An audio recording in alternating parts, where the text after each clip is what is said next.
Alô, torcedor do Mengão, aquele abraço. Sou Orlando Santos, falando do seu canal Flatube, o canal da galera. Vamos falar aí algumas situações aí, né? E números aí do Jorge Sampaoli. Você sabia que ele é o segundo treinador melhor pago aqui no Brasil? Talvez você não sabia, agora você vai ficar sabendo.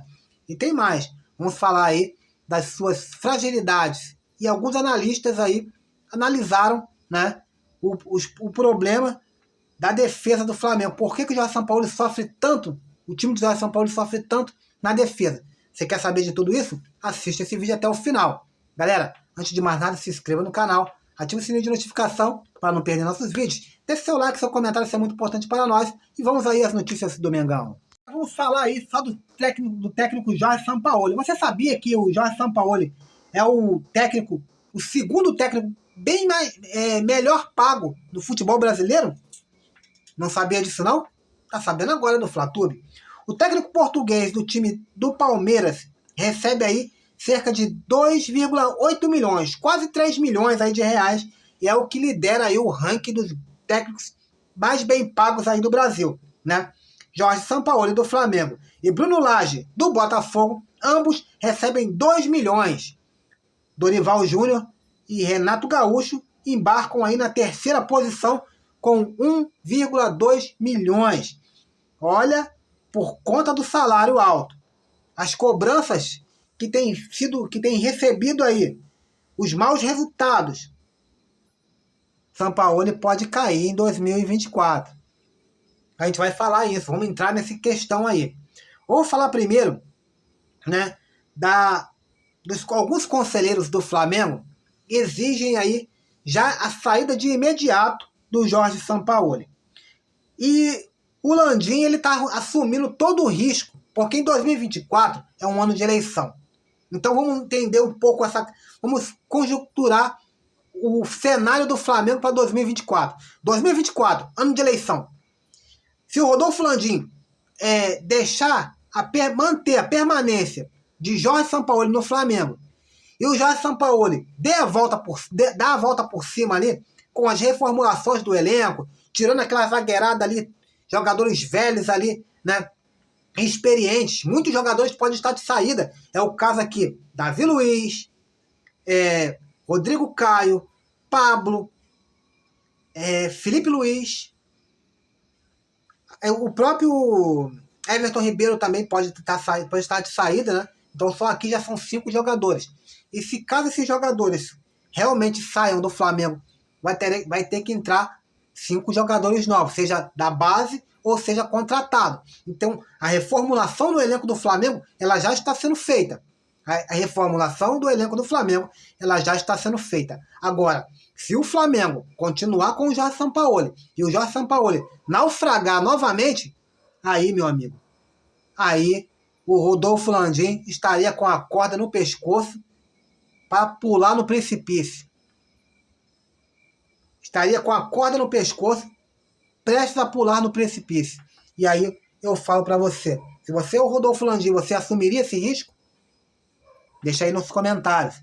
Então, por isso que muitos diretores ali, que os diretores do Flamengo ali, os conselheiros, aliados políticos aí do Flamengo, estão aí pressionando o Rodolfo Landim para que esteja uma troca imediata de treinadores. No final do ano, que venha a ser trocado os de treinador. Ou o Tite é um nome bem cotado, e Carlos Carvalhal. Rogério Ceni vinha aí como fosse uma sombra, se caso ele caísse hoje. Mas o Rogério Ceni, graças a Deus, foi trabalhar no Bahia. Graças a Deus, que tem aquela íngua do Rogério Ceni aqui no Flamengo. Puta que merda, mano. Que ia ser uma merda mesmo. Então, eu falo pra vocês, o que vocês fariam, né? E o Rogério, e aí tem mais, em 2024 é um ano de eleição, dentro do Flamengo. E o presidente já sabe que tem um grande desafio, além de estar elegendo o seu substituto, seja o Dus ou o BAP, ele vai ter que dar uma reformulada nesse futebol aí. Vai ter que dar uma reformulada. Aí eu falo, o trabalho dele é árduo, mas seria fácil de resolver. Se ele chegasse, primeiro, tirasse o poder das mãos do Marcos Braz, de contratação, viesse lá, fosse no time onde está no PAOK, da Grécia, e contratasse o José Boto. Quer dizer, ele está livre no mercado, perdão, o José Boto está livre no mercado português. Se ele desse uma ligada ali agora para ele e já contratasse ele para 2024. Trouxesse ali o Carlos Carvalhal, junto com ele, como treinador. Trouxesse ali um psicólogo. O Evandro Mota, que era psicólogo, o coach do Flamengo, sabe onde que ele foi parar? Curitiba. É complicado, né, galera? É complicado. Perdendo bons profissionais para times de menor expressão. Todo respeito ao Curitiba, mas ele nunca será igual ao Flamengo. Agora vamos entrar aí nas análises táticas e a fragilidade aí da defesa do Flamengo. Só que essa análise, você vai ver alguns números muito interessantes. Mesmo na final da Copa do Brasil, da temporada de 2023, o Flamengo apresentou diversos problemas dentro e fora de campo. Nesse sentido, um problema que parecia ter sido resolvido na era Dorival Júnior voltou à tona com Vitor Pereira e Jorge Sampaoli. Ambos os treinadores não conseguiram arrumar o setor defensivo da equipe do Flamengo. Isso porque, neste ano, o rubro-negro sofreu com muitos gols e finalizações perdidas em muitas ocasiões. O Flamengo tinha o status das piores defesas da Série A do Campeonato Brasileiro. Em média, o Flamengo recebe aí 15 finalizações, em média, 15 finalizações. Um time que tem os zagueiros que o Flamengo tem, um time que tem a estrutura que o Flamengo tem, um time que tem o elenco o elenco galáctico que o Flamengo tem dentro da América do Sul. Tomar 15 finalizações de time muitas vezes inferiores, tá de sacanagem.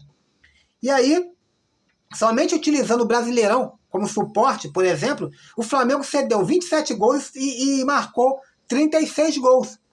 Quer dizer, marca pouco e toma muitos gols. Em contrapartida, o cenário ainda é um pouco confuso para muitos rubro-negros.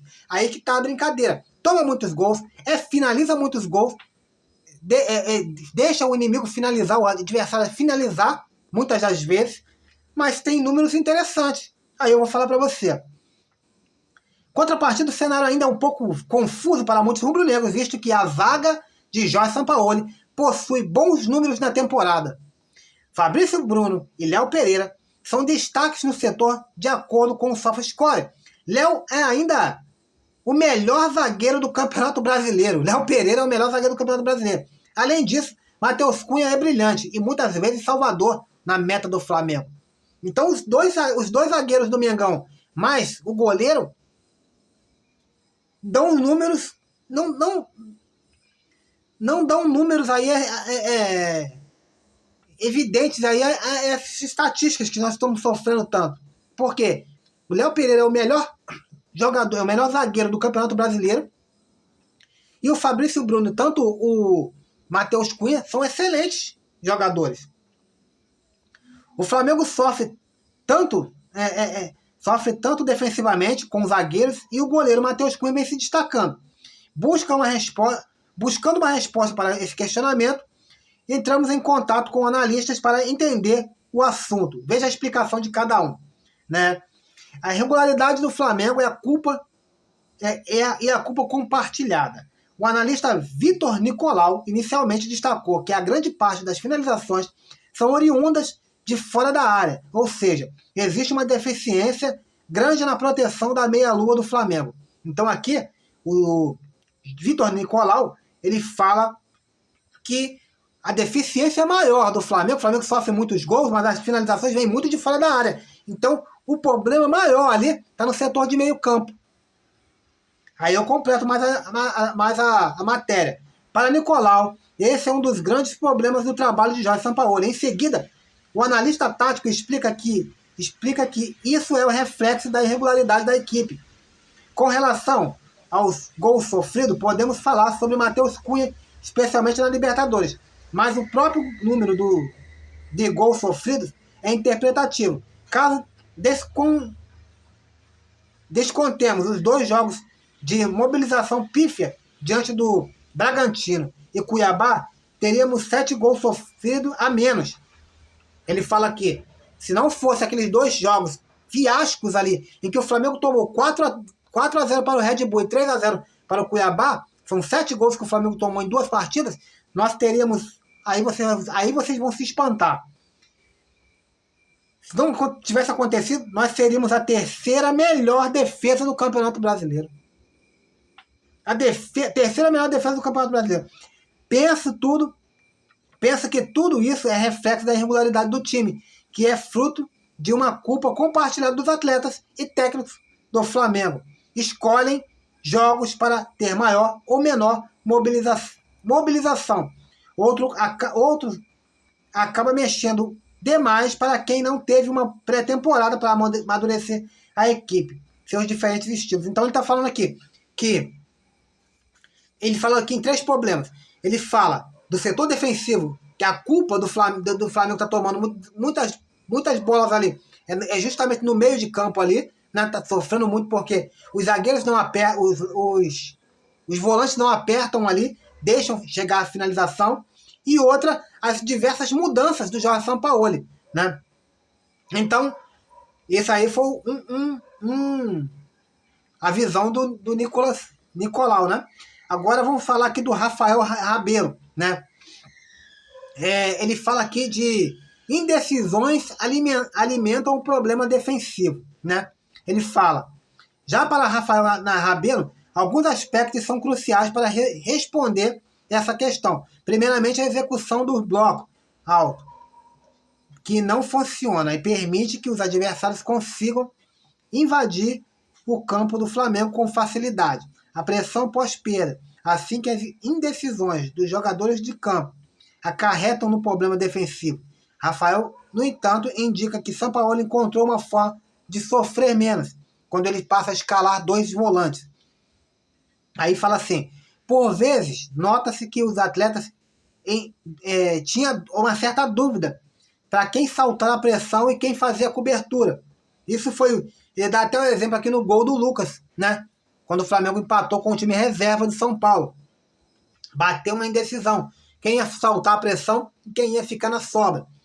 E no caso do Gerson, e o Vitor Hugo está muito ali como segundo, revezando ali o segundo volante, e ambos os atletas têm dificuldade de voltar para marcar. Esse aí é um dos problemas. Desde que ele passou a usar uma estrutura de tripé no meio campo, ou escalou 2 volantes no time, o time ficou mais seguro e sofreu menos. Então, quer dizer, tem uma contrapartida. E aí, a terceira e última opinião aí do analista aí, eles falam que tem a deficiência na proteção dos laterais. Douglas Fortunato, por fim, listou alguns pontos cruciais que ajudam a entender o problema da defesa do Flamengo. De acordo com o analista tático, a proteção entre linhas não funciona bem, já que Jorge Sampaoli utiliza a marcação por zona, que pede movimentos específicos para pressionar. Assim, há uma dificuldade do time justamente entre os zagueiros e os volantes na hora de defender. Depois, Fortunato lembra de um velho problema que não foi solucionado pela diretoria quando teve oportunidade, as laterais do campo. O Flamengo se defende do jeito que precisa, muito dos jogadores, dos lados, principalmente do lado do Bruno Henrique, já que tem uma dificuldade de fazer essa proteção. O Gerson foi muito escalado ali, não só pela volúpia ofensiva que tem, mas por também cobrir melhor defensivamente esse lado. Pelo lado direito, o Everton Ribeiro entra e tem um pouco de dificuldade pela questão física. E o próprio Wesley, que eventualmente tem problemas na hora de tomadas de decisão que facilita, né, para os adversários. E ele está evoluindo? Sim, mas ainda não é um lateral do alto nível, pelo menos para o Flamengo ali, em relação ao Flamengo. Então tá aí. Mostrei aqui, falamos aqui e mostramos aqui alguns defeitos no qual o Flamengo poderia sim estar melhor esse ano. Então, Sampaoli já entendeu que colocando 2 volantes ali ou fazendo um tripé no meio campo, ele consegue defender um pouco melhor e sofrer um pouco menos. Será que isso não seria melhor se talvez o Flamengo desse oportunidade para que ele venha continuar ano que vem, e o Flamengo com outros jogadores novos, ele fazer esse time rodar diferente?